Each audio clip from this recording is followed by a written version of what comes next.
2023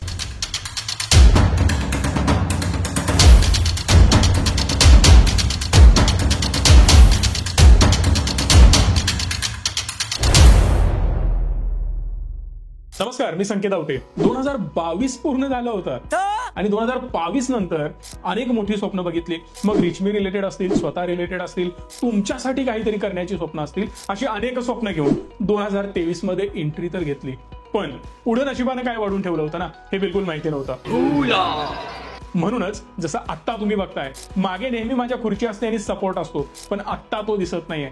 असंच काहीसं 2023 मध्ये झालं. मागे बिलकुल सपोर्ट अवेलेबल नव्हता. एक आणि एक गोष्ट मी पुढे तुम्हाला एक्सप्लेन करतोय, पण त्याआधी चॅनलला सबस्क्राईब करून बेल आयकॉनला प्रेस करा, कारण अशा व्हिडिओ बनवण्यासाठी खूप मेहनत घ्यावी लागते. 2023 मध्ये अनेक अतरंगी गोष्टी केल्या. 10-12 वेगवेगळे इन्कम सोर्सेस होते. त्यामध्ये अजून काही गोष्टी ऍड करायच्या होत्या. एक्झिस्टिंग इन्कम सोर्सेसना अजून जास्त डेव्हलप करायचं होतं. त्यावर खूप मोठ्या प्रमाणात काम चालू केलं. 2022 मधल्या काही चुका मला समजल्या होत्या की एकट्याने अति जास्त धावपळ करून काही होणार नाही. थोडीशी मेहनत आपल्याला आता एक्स्ट्रा करावी लागणार आपल्या टीमवर, आपल्या नेटवर्कवर आणि आपल्या नवीन टेक्नॉलॉजीवर. यावरच आम्ही मेहनत केली. रिच मी प्लॅटफॉर्मला अजून डेव्हलप करायला सुरुवात केली. बट अजूनही मी सॅटिस्फाईड प्लॅटफॉर्म बद्दल नाही. नवनवीन गोष्टी आम्ही ऍड करत गेलो.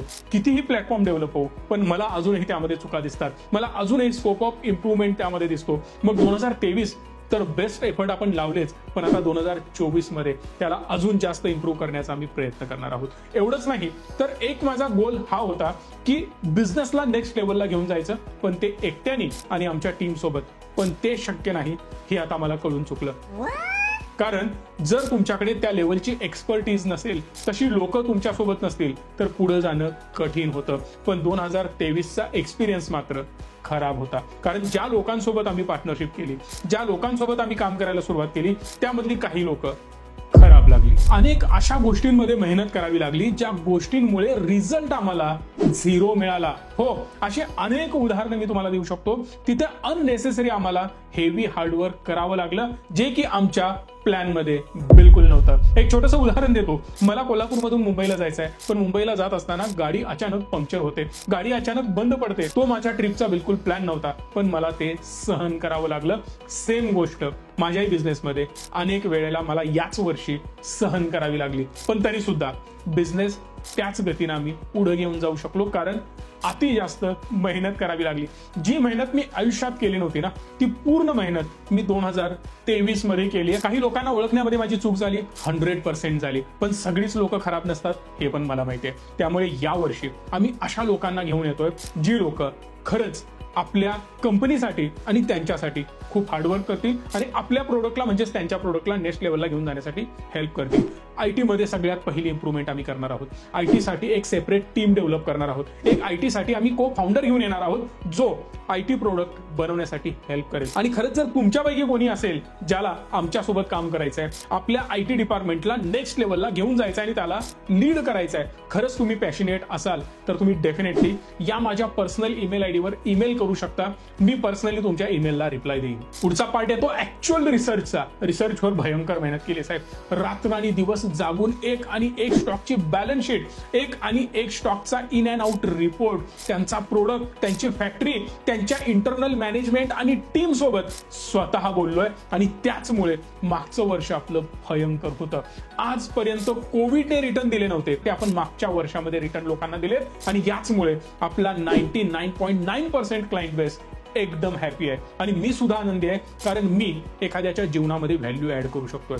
जर तुमचा पैसा मी वाढवू शकतोय ना, तर त्याच्यापेक्षा मोठा आनंद मला कुठलाच नाहीये. मला माझा रेव्हेन्यू बघून जेवढा आनंद होत नाही, त्याच्यापेक्षा जास्त आनंद होतो जेव्हा मी तुमचा पोर्टफोलिओ चांगला वाढताना बघतो. यातच आमचा दुसरा प्रोडक्ट आहे म्युच्युअल फंड. म्युच्युअल फंड मध्ये पण जबरदस्त ग्रोथ दिसत होती. लोकांचा इंटरेस्ट भयंकर होता. पण मला एक कळून चुकलं होतं की जे नॉर्मल ठिकाणी म्युच्युअल फंड्स दिले जातात किंवा रिटेलर जसं कुठल्याही वेबसाईटवर जाऊन बाय करतो, ते ऍक्च्युअली त्याच्यासाठी सुटेबल नसतं. कारण मॅक्सिमम लोक जी स्वतःहून म्युच्युअल फंड बाय करतात, एक तर त्यांना चांगले रिटर्न मिळत नाही, दुसरं ते लॉंग टर्म साठी त्यामध्ये होल्ड करू शकत नाहीत. आणि या सगळ्या गोष्टींना बाहेर काढण्यासाठी आम्ही सुरुवात केली पर्सनल फायनान्सिंगची.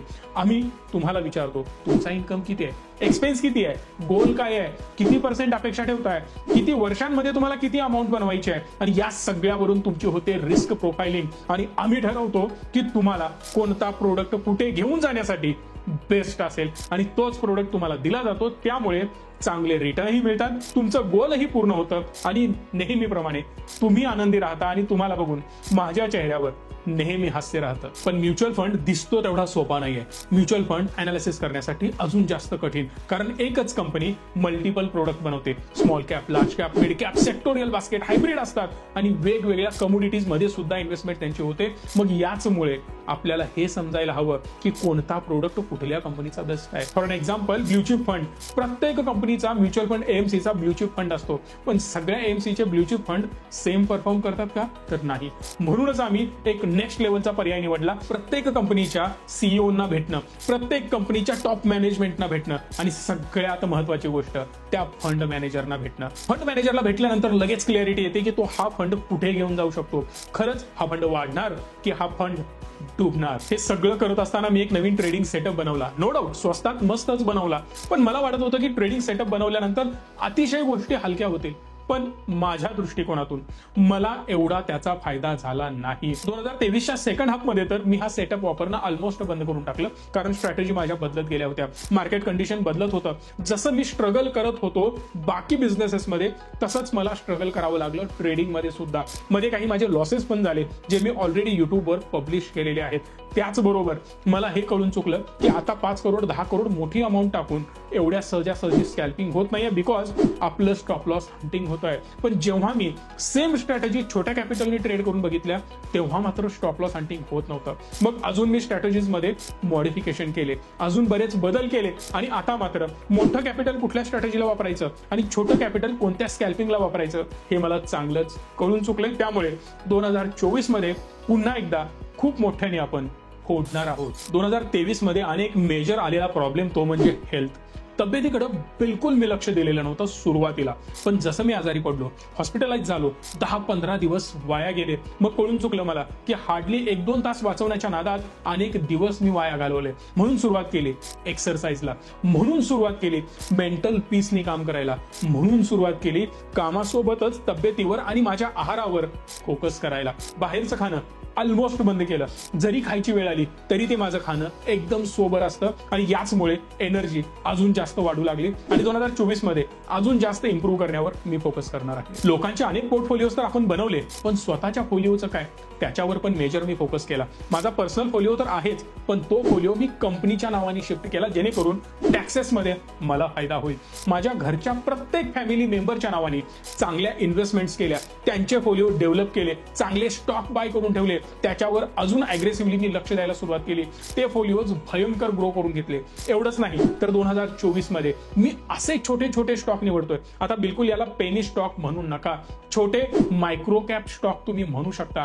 प्राइस मे बी त्याची 100, 150, 200 असेल, पण कंपनी असेल 50 कोटीची, 100 कोटीची, 150 कोटीची, अशा कंपन्यांमध्ये मी गुंतवणूक करणार आहे. ड्रिल डाऊन करतोय, डीप रिसर्च करतोय. 150-200 कंपन्या मी आता सध्या निवडलेल्या आहेत. यातल्या 20-25 कंपन्या मी निवडणार आहे. एकदम छोटी छोटी अमाऊंट या प्रत्येक स्टॉक मध्ये टाकणार आहे. 10 ते 20 वर्षानंतर जर सगळं ते व्यवस्थित सुरळीत चाललं तर तो शेकडो कोटीचा फोलिओ बनू शकतो. यावर आता मी मोठ्या प्रमाणात अनालिसिस करतोय. युट्यूबची जर्नी बघाल तर युट्यूबवर ऍक्च्युअली व्हिडिओची फ्रिक्वेन्सी मी कमी केली आहे. मराठी संकेतवर 2 दिवसाचा गॅप टाकायला सुरुवात केली, पण तुमचं प्रेम प्रचंड आहे. व्ह्यूज तर तेवढेच येतात, तुमचं प्रेम तर तसंच राहिलं. पण याच प्रेमाला अजून वाढवण्यासाठी मी एक काम केलं. रिच मी अपडेट मराठी नावाचं एक चॅनल सुरू केलं. या चॅनलच्या माध्यमातून रोजच्या अपडेट मी तुमच्यापर्यंत पोहोचवायला सुरुवात केली. बघा, कसंही मला पोर्टफोलिओसाठी रिसर्च करावाच लागतो, आणि तो रिसर्च करताना ज्या गोष्टी माझ्या डोळ्यासमोर येतात त्या मी क्विकली तुमच्या समोर मांडतो, आणि त्याचा फायदा तुम्हाला पण होतो. म्हणून जास्त फ्रिक्वेन्सी रिच मी अपडेट मराठीवर ठेवली, आणि मराठी संकेतवर जेवढा लॉंग टर्म कॉन्टेंट बनवता येईल, जेवढा एव्हरग्रीन आणि कधीही बघावा असा वाटणारा कॉन्टेंट बनवता येईल, तेवढा मी त्यावर फोकस केला. पण 2024 मध्ये याला अजून नेक्स्ट लेवलला घेऊन जातोय. एकापेक्षा एक मोठे रिसर्च अनालिस्ट, एकापेक्षा एक सीईओ, एकापेक्षा एक एक्सपर्ट लोकांना मी आता आपल्या प्लॅटफॉर्मवर घेऊन येणार आहे. त्यांचे इंटरव्ह्यूज, त्यांचे पॉडकास्ट मी तुमच्यापर्यंत पोहोचवणार आहे. आपले अनेक क्लायंट जे सक्सेसफुली लाखो करोडोंचा फोलिओ त्यांचा आम्ही बनवलाय, त्यांचे व्ह्यूज, त्यांचा पॉडकास्ट, त्यांचे ओपिनियन सगळं काही तुम्हाला 2024 मध्ये पाहायला मिळेल. आणि याचमुळे युट्यूबची जर्नी सुद्धा आमची चांगली ग्रो होते. आता एवढ्यावरच थांबून चालणार नव्हतं, म्हणून आम्ही सुरुवात केली ऍडव्हर्टाइजमेंटला. आजपर्यंत मी कधीही ऍडव्हर्टाइजमेंट केलेली नाही. गेल्या महिन्यापासून ऑलरेडी आपण ऍडव्हर्टाइजमेंटची सुरुवात केलेली आहे. ती सुद्धा आता आपल्याला नेक्स्ट लेवलला घेऊन जायची आहे. आता लाखो मराठी लोकांना एकत्रित आणण्याचं स्वप्न तर पूर्ण झालंय. आता स्वप्न आहे करोडो मराठी लोकांना एका रीच मी प्लॅटफॉर्मवर घेऊन येण्याचा. आणि मला खात्री आहे तुम्ही सगळे माझ्या पाठीशी खंबीरपणे उभे आहात. अजून एक बिझनेसचा पार्ट येतो, तो म्हणजे क्लासेस. 2023 मध्ये खूप कमी बॅचेस मी घेतलेत, खूप कमी क्लासेस मी घेतलेत. रेव्हेन्यू टर्म्स मध्ये जर बघाल तर ऑलमोस्ट 60% to 70% आपला रेव्हेन्यू ड्रॉप झालाय क्लासेसचा. कारण या सगळ्या बिझनेसेस मधून आणि पर्सनल ट्रेडिंग मधून मला क्लासेससाठी वेळ मिळत नव्हता, त्यामुळे क्लासेस कमी झाले. आणि यातूनच एक इंटरेस्टिंग पार्ट आम्ही नवीन केला, तो म्हणजे ऑफलाईन क्लासेस. कोविडमध्ये सगळं बंद पडलं होतं, पण त्यानंतर हळूहळू 2023 मध्ये नवीन ऑफलाईन क्लासेसची सुरुवात आम्ही केली आणि त्याला प्रचंड प्रतिसाद मिळाला. आणि याच ऑफलाईन क्लासेसमुळे आमचे कनेक्शन्स अजून चांगले बनत गेले. नवनवीन आमचे क्लायंट्स आमच्यापर्यंत पोहोचले आणि त्यांच्यासोबतच अनेक बिझनेसेस आपण उभा केले. एवढंच नाही तर रिअल इस्टेटचा बिझनेस मल्टिपल टाइम्स मध्ये आम्ही वाढवण्याचा प्रयत्न केला आणि बऱ्या प्रमाणात 2022च्या तुलनेत 2023 मध्ये आमचा रिअल इस्टेटचा बिझनेस भयंकर ग्रो झाला. हे सगळं करत असताना एक प्रश्न मनामध्ये नेहमी सतावत राहायचा, आपलं या पृथ्वीवर येण्यामागचं कारण काय? आपण या पृथ्वीवर या जीवनात का आहोत? देवाने का आपल्याला पाठवलं असेल? आणि याचाच शोध घेण्याचा भयंकर प्रयत्न केला. माझा एक अजून अर्निंग सोर्स आहे, तो म्हणजे ॲफिलिएट मार्केटिंग. ज्या युट्यूब व्हिडिओजमध्ये डिस्क्रिप्शनमध्ये लिंक असतात, मग त्या अमेझॉनच्या असतील, फ्लिपकार्टच्या असतील, तर त्यामधून काही अर्निंग सोर्स आमचा होतो. म्हणजे काय, समजा तुम्ही डिस्क्रिप्शनमध्ये लिंक करून आमच्या एका प्रोडक्टवर क्लिक केलं आणि दुसरा कुठलाही प्रोडक्ट बाय केला किंवा तो प्रोडक्ट जरी तुम्ही बाय केला तर तो तुम्हाला सेम प्राइसला मिळेल, पण त्या बदल्यात आम्हाला कमिशन मिळतं. आता इथून पुढे जे कमिशन मिळेल ते 100% आपण चॅरिटीसाठी वापरणार आहोत. पण आजपर्यंत सुद्धा जो affiliate marketing through revenue generate झालाय तो सुद्धा आपण 100% चॅरिटीसाठीच वापरला आहे. पुढे अनेक मोठमोठे प्लॅन आपले आहेतच, पण त्यासाठी गरज आहे नेहमीप्रमाणे तुमच्या प्रेमाची आणि तुमच्या सपोर्टची. आजपर्यंत अनेक संकटांना आम्ही मात दिली, अनेक मोठमोठे माइलस्टोन अचीव केले, अनेक लोकांच्या जीवनामध्ये आम्ही बदल घडवले. यामागं एक आणि एकच रिझन आहे, आमच्या आई वडिलांचा आशीर्वाद तर आहेच, सोबत तुमच्या सगळ्यांची साथ आणि तुमची पॉझिटिव्ह एनर्जी माझ्या मागे नेहमी असते आणि ती मला स्पष्टपणे दिसत असते. त्यासाठी मनापासून धन्यवाद. हे येणारं नवीन वर्ष तुमच्या सर्वांसाठी सुखाने, आनंदाने आणि संपत्तीने भरपूर असेल. धन्यवाद. Stay tune and stay positive.